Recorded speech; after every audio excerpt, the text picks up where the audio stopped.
So today we are going to discuss a topic called viral hepatitis. So the name itself indicates that it's an inflammation of the liver caused due to viral infection. So Dr. Nikita Valluri working as an assistant professor in Sri Datta Institute of Pharmacy. So today we are discussing a topic called viral hepatitis. Okay.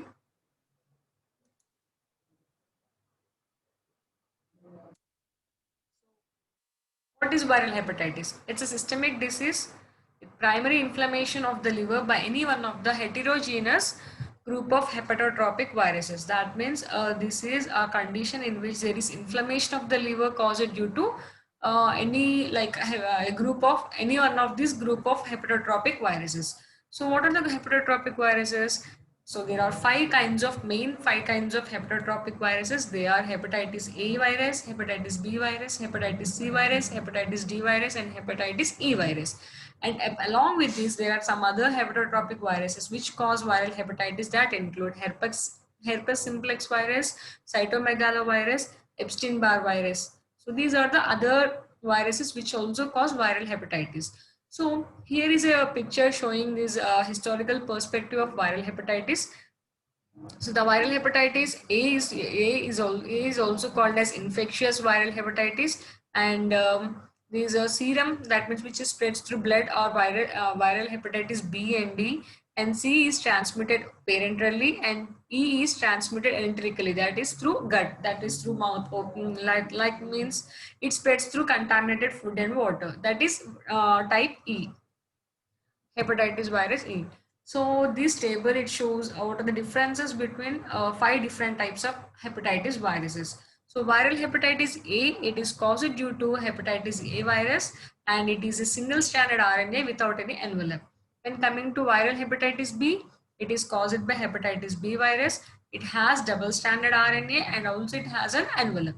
And then viral hepatitis C, it's caused due to viral hepatitis C virus. It also has a single stranded RNA along with envelope. When coming to viral hepatitis D, it is caused by hepatitis D virus, or it has a single stranded RNA. In this, the special thing is, in this the envelope is formed by hepatitis B virus. That means if this is the hepatitis D virus, it is surrounded by an hepatitis B virus. This hepatitis B virus serves as an envelope for hepatitis D virus. And then viral hepatitis E, it is caused by hepatitis virus E virus. It is also a single stranded RNA without any envelope.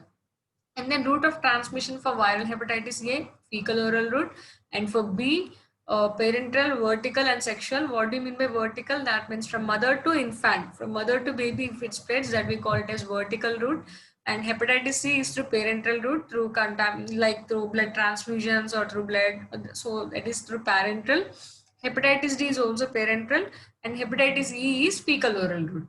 And then age group, which age group or got affected with which kind of viruses. So viral hepatitis A is seen mostly in children, and hepatitis B of any age, and D is also of any age, and hepatitis C is seen in adults, and hepatitis E virus is seen in young adults. And what was the carrier stage?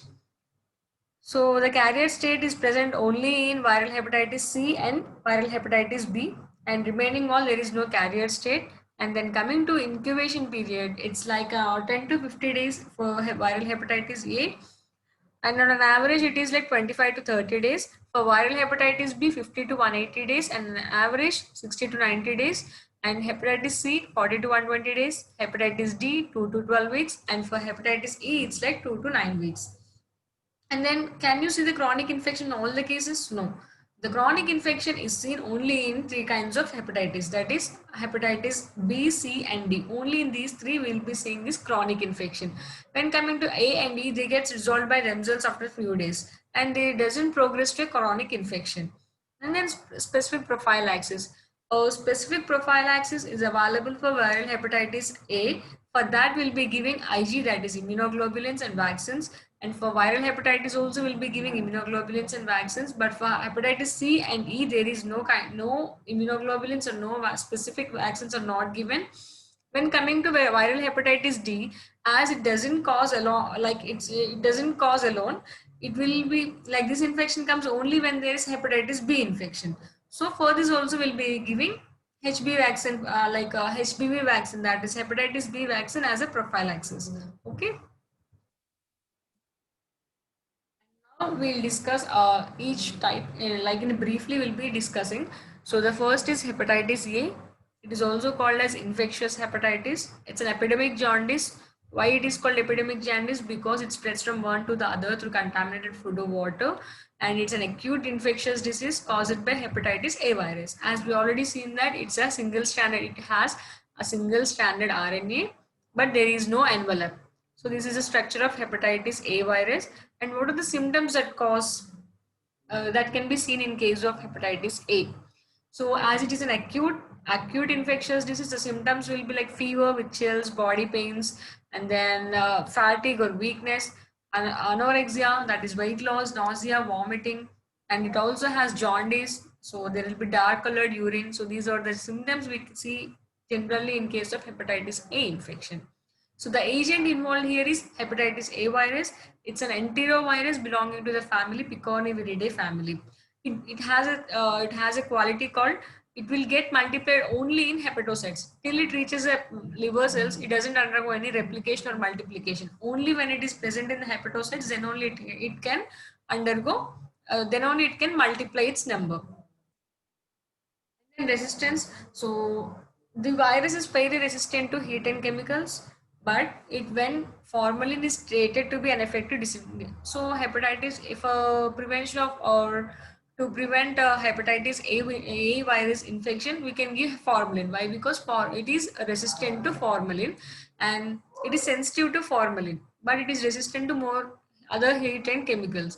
And the virus is inactivated by ultraviolet rays, and even it is sensitive to ultraviolet rays.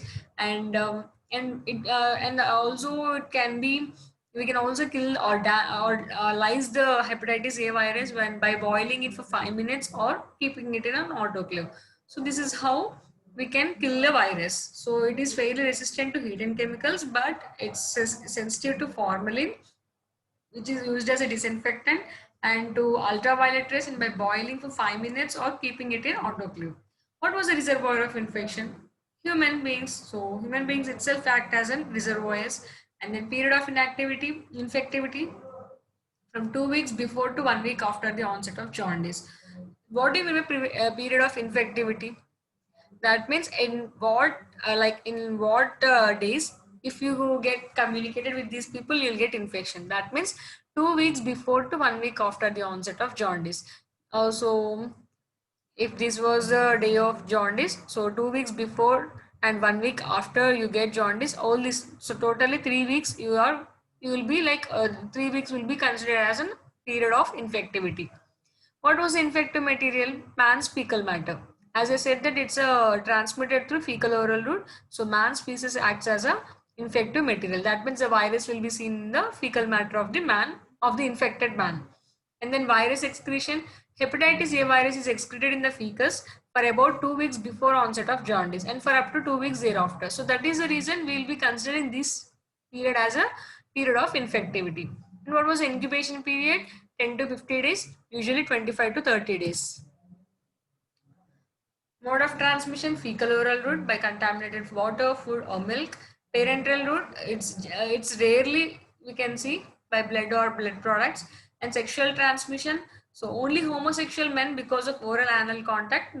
Why? Because it is spreading through fecal route. So homosexual men, if they are having oral anal contact, then they are at risk of getting hepatitis A virus infection. And the diagnosis, so as the virus is seen in fecal matter, blood and bile, so we'll go for immunoelectron microscopy of these samples, and virus isolation will be done. And then the detection of antibody is done by using ELISA, and other biochemical tests like ALT and bilirubin and serum protein. So these levels will be altered when there is damage to liver. So as it indicates hepatitis. And then molecular diagnosis, for that we'll be going for RT-PCR of feces. What are the host factors? Host factors, who is the host? Human being is the host. So what are the host factors? Age, as I said that it is seen in children than in adults, and both sexes are equally susceptible. Even both men and women are equally, like boy and girl are equally susceptible, and immunity after attack probably lasts for life. If they get attacked with the hepatitis virus now and they got cured up, they'll be getting some kind of immunity. So once they got this immunity, it will be last for lifetime. So immunity after attack probably lasts for life. And what are the environmental factors? So it spreads mostly during heavy rainfall. So where fecal contamination will will be more. So in that time, it will be rapidly spreading. And what was the preventive measures? So proper hygienic maintenance should be done, and proper sanitization should be there. Sanitation facilities like toilets should be proper, and there is a passive immunization and active immunization. So passive immunization, for that will be given human immunoglobulin or gamma globulin. It will be given before exposure to virus or early during the incubation period, will prevent or attenuate a clinical illness. So for a prophylaxis, for passive immunization, we can go for human immunoglobulins or gamma globulins. These can be given prior to infection, or if you were at a risk of getting hepatitis A virus, so it can be given during the incubation period so that it may not progress to the disease. And then for active immunization, so here several inactivated or live attenuated vaccines against hepatitis A already have been developed, so they can be given as an active immunization. And then treatment, there is no specific treatment. Only we have to give like dietary food, and rest should be given. So that is what the treatment. But there is no specific treatment to treat hepatitis A virus or hepatitis A. So next is hepatitis B. So this is all about hepatitis A. Once again, I'll repeat, it is caused by an infection caused by hepatitis A virus. These are the symptoms. Agent is hepatitis A. It's an enterovirus of Picornaviridae family. So it multiplies only in hepatocytes. It is resistant to heat and chemicals but sensitive to formalin, which is acts as a disinfectant and for heat and ultraviolet rays. And the period of infectivity is 3 weeks, like before and after. And the man's fecal matter is the infective material. Incubation period you have to remember. And transmission, diagnosis, so these are the methods we use. And what was the vaccine we'll be giving? Human immunoglobulin or gamma globulin, or we can all, they are like active immunization is also there, like several live attenuated vaccines are also been prepared. So this is all about hepatitis A. Now hepatitis B, it's a double stranded DNA. It has double stranded DNA. So it's an acute systemic infection with pathology in the liver caused by hepatitis B virus. It is transmitted by parenteral route. So it has two forms, that is acute form and chronic form. If there is if the disease is an acute condition, there will be inflammation, vomiting, inflammation of the liver, vomiting, jaundice, and sometimes in the acute stages the patient may also die. And coming to chronic hepatitis B, it may eventually cause cirrhosis. So as it is a chronic, it eventually cause cirrhosis and liver cancer. So it's endemic throughout the world, especially in tropical and developing countries. Ours is a tropical country, so it's commonly seen in India. And so this is available in two forms, that is acute form and chronic form. So the epidemiological determinants, agent factor, what was the agent? Hepatitis B virus. So it has a double stranded DNA. So it's also called as DAN particle. So there will be three different forms of hepatitis B virus. Of all the three, only this third type, that is DAN particle, which is having double shell DNA, only that is infective. The remaining two forms of this virus is not infective. And then what was the reservoir of infection? Human itself acts as a reservoir. And what was the infective material? Contaminated blood is the main source of infection, and also other body secretions like saliva, vaginal secretion, and semen also will be acts as an infective material. And what was it? It is resistant for. It is resistant for some, but it is sensitive to sodium hypochlorite. That means when it is treated with sodium hypochlorite, the virus is killed. And also by heat sterilization, if you do heat sterilization for 30 to 60 minutes, also the virus will be died. And the host factors, as I said, that age, it usually attacks adult people. So this is about age.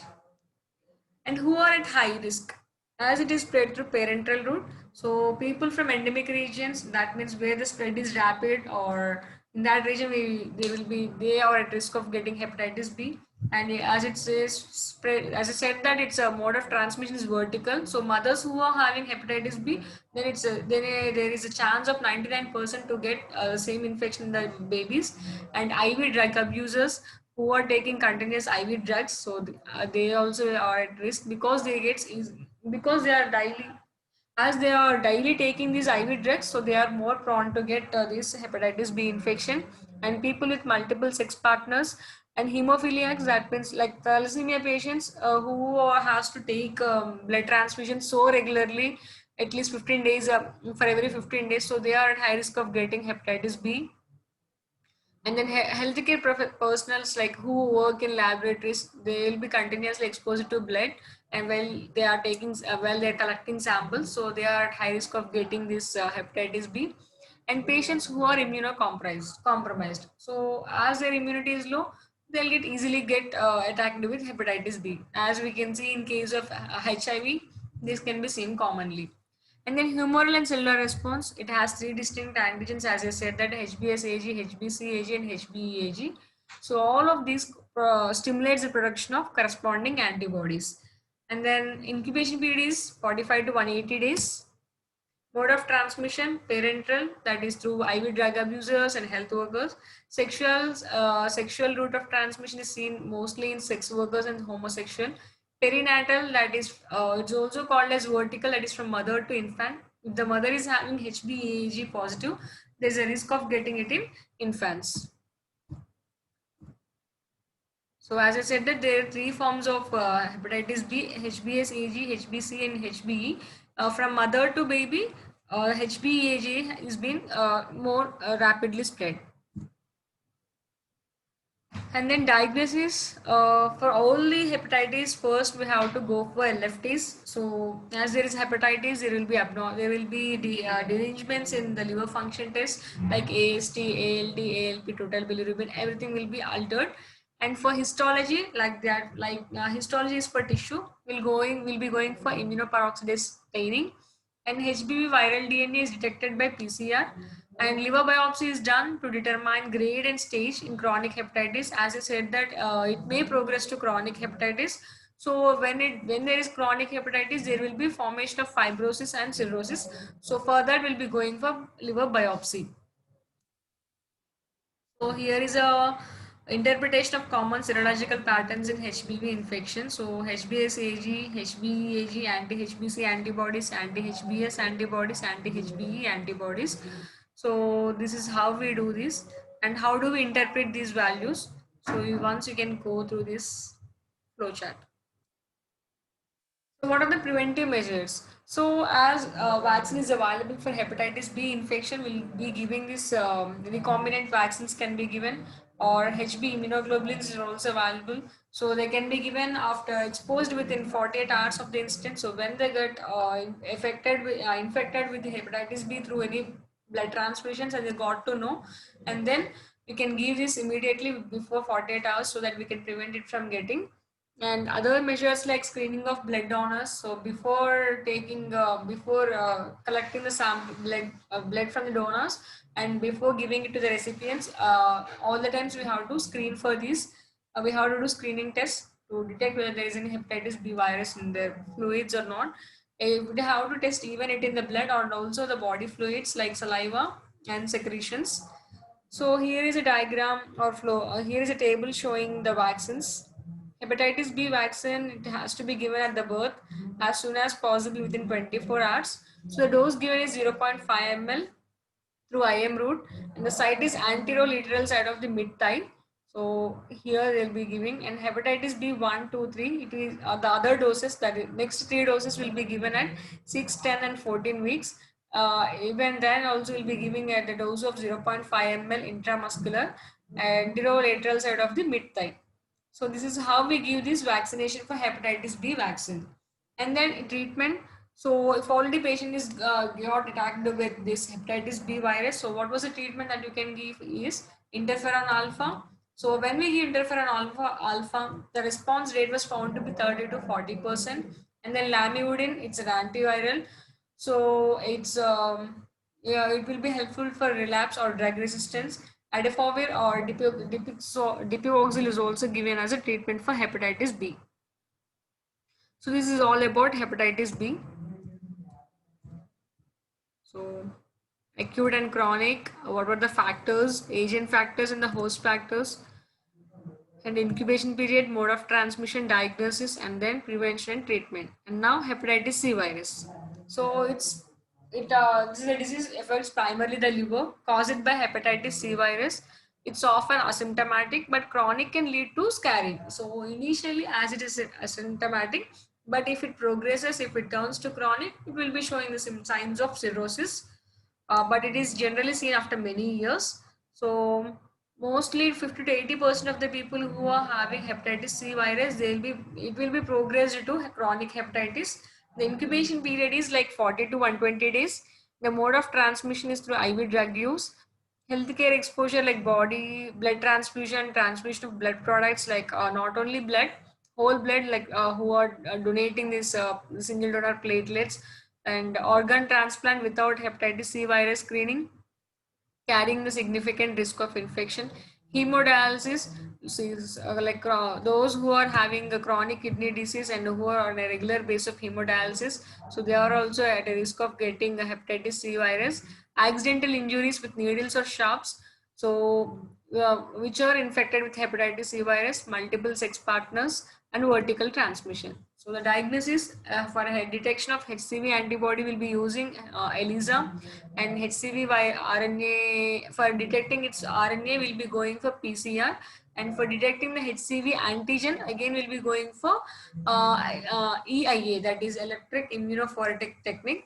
It is used in the same capacity as HCV RNA, but it is easy to carry out. So this is all about the diagnosis.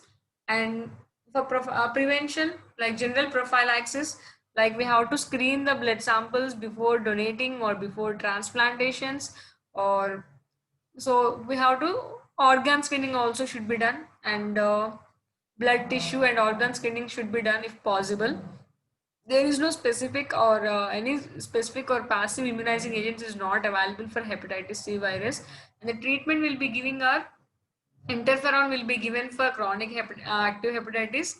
And when this interferon is given, the response rate was found to be 50%, but 50% of responders will relapse upon withdrawal of treatment. That means even after giving this treatment with interferon, even mostly 50% of the people will be getting recurrent attacks. And then ribavirin, it's a less experience with ribavirin than interferon. That means exact or the clear cut idea of ribavirin compared to interferon is not clearly known, but it was found that when we give both of them in a combination, the result was found to be more effective. So it's better to give the combination of interferon and ribavirin than instead of a single interferon. So nowadays, new hepatitis C treatments are available in the market. It includes I think it's not clear for you. Single pills made up of sofosbuvir and leopasvir. That means these are antivirals. So these are available for genotype 1. Should be given of 95% of people cured when this was given. Harvoni, it's available in the brand name Harvoni. And the other is Sovaldi and Ibavir. So that means sofosbuvir pills and ribavirin. So when these two combinations were given for genotype 2, 95% of the people got cured. And sofosbuvir pills and daclatasvir pills, when they were given combination. So for genotypes 1 and 3, 95% people were cured. And then Viagra Park, that is sometimes with the ribavirin, it also can be given with ribavirin for genotype 1. It also showed 95% of the results, positive results. And then hepatitis D. As I said that hepatitis D doesn't cause infection alone. It causes infection only when there is presence of hepatitis B virus. So it's also called as hepatitis delta virus. So it has an envelope formed by hepatitis B virus. So hepatitis B virus forms as an envelope for hepatitis D. So it is also called as subviral satellite. Why it is called subviral satellite? Because it can propagate only in the presence of hepatitis B virus. So that is the reason it is called as subviral satellite. And the incubation period for hepatitis D virus is 2 to 12 weeks. The mode of transmission is through same like hepatitis B virus, but there will not be any sexual transmission is not possible in the case of hepatitis D.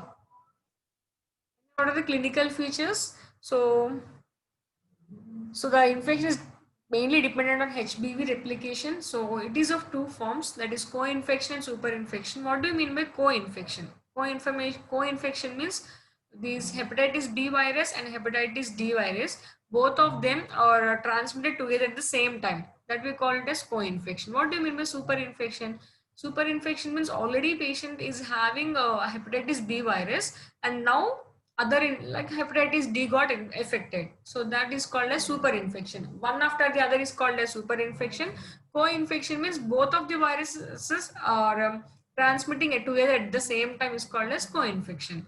And then diagnosis, immunofluorescence method, anti-delta antibodies appear in serum, that we can check by ELISA method, and IgM antibody appears 2 to 3 weeks after infection and is then soon replaced by IgG in acute delta infections, that is acute hepatitis D infections. So for prevention, for prevention of co-infection, we'll be giving a pre or post exposure prophylaxis to prevent HBV infection. So as it is formed only along with hepatitis B virus, so we can give hepatitis B vaccine, like HB vaccine can be given. And then screening of blood donor. So before giving or donating blood, we have to go for screening test so that we can, if it was found to be positive, we should avoid to transmit to the other patient, so that in that way we can stop spreading of this hepatitis B. And then if it was found to be super infection, so we have to education to reduce risk behaviors among persons with chronic HBV infection. That means we have to give proper counseling for them to stay away from these blood and blood products. So in that way, we have to provide education for them to prevent getting another infection of hepatitis D virus. Okay. In hepatitis E, why I am using this picture is the reservoir is pigs and animals. That is the reason. The viral hepatitis caused by infection with a virus called hepatitis E virus. If in case of pregnant women, the disease is more severe and is associated with a syndrome called fulminant hepatic failure. If the pregnant woman is infected with hepatitis E virus, the condition is called as fulminant hepatic failure. It's a very serious clinical syndrome which has to be treated immediately, or else it will be cause it will be risk for both mother and the fetus. Incubation period is 2 to 9 weeks. The animal reservoir is pigs. Mode of transmission is through contaminated water, supplies, or food, because fecal route, and person to person transmission is uncommon. That means it's not common. For diagnosis, same for the detection of IgG and IgM antibodies, will be going for ELISA kits. And for prevention, as it is spread through fecal or oral route, we have fecal oral route, so we have to maintain proper sanitization. Sanitation should be there, and should avoid drinking water of unknown purity. That means should not drink water in the ponds, or ponds directly go and drink this ponds water, should not be done. And uncooked shellfish should not be eaten, and uncooked fruits or vegetables like not peeled or prepared by traveler, that kind of food should be avoided. Like proper diet after proper cleaning only we have to take, so that we can prevent this hepatitis E virus infection. So this is all about hepatitis, viral hepatitis. So thank you all.